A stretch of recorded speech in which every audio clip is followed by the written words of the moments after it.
Hey guys, today is 2 days until he is risen, and our story today is The Sun Stopped Shining. So you're a king, are you? The Roman soldiers jeered. Then you'll need a crown and a robe. They gave Jesus a crown made out of thorns and put a purple robe on him and pretended to bow down to him. Your Majesty, they said. Then they whipped him and spat on him.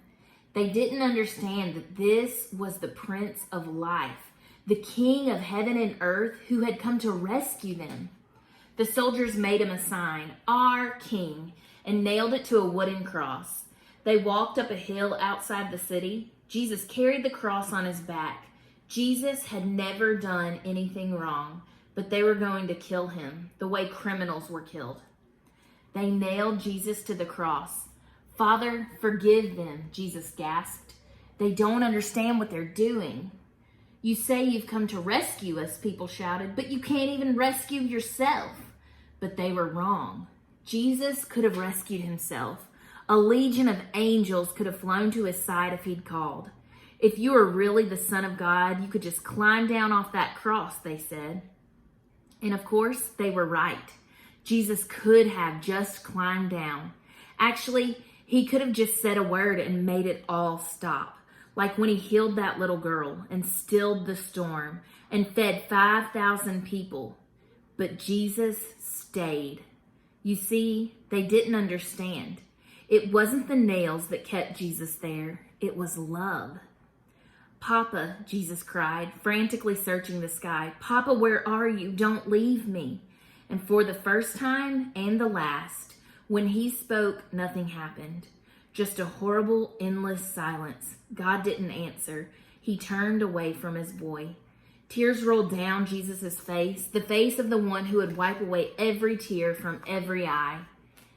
Even though it was midday, a dreadful darkness covered the face of the world. The sun could not shine. The earth trembled and quaked. The great mountains shook. Rocks split in two, until it seemed that the whole world would break, that creation would tear apart. The full force of the storm of God's fierce anger at sin was coming down on his own Son instead of his people. It was the only way God could destroy sin and not destroy his children whose hearts were filled with sin. Then Jesus shouted in a loud voice, "It is finished!" And it was. He had done it. Jesus has rescued the whole world. "Father," Jesus cried, "I give you my life." And with a great sigh, he let himself die. Strange clouds and shadows filled the sky, purple, orange, black, like a bruise. Jesus' friends gently carried Jesus. They laid Jesus in a new tomb carved out of the rock. How could Jesus die? What had gone wrong? What did it mean? They didn't know anything anymore, except they did know their hearts were breaking. "That's the end of Jesus," the leader said. But just to be sure, they sent strong soldiers to guard the tomb. They hauled a huge stone in front of the door to the tomb so that no one could get in or out. Whoa. I don't even have words to describe the scripture we just read, the story we just read. Our Bible verse for today is Mark 15:39, and it says, "Truly this man was the Son of God."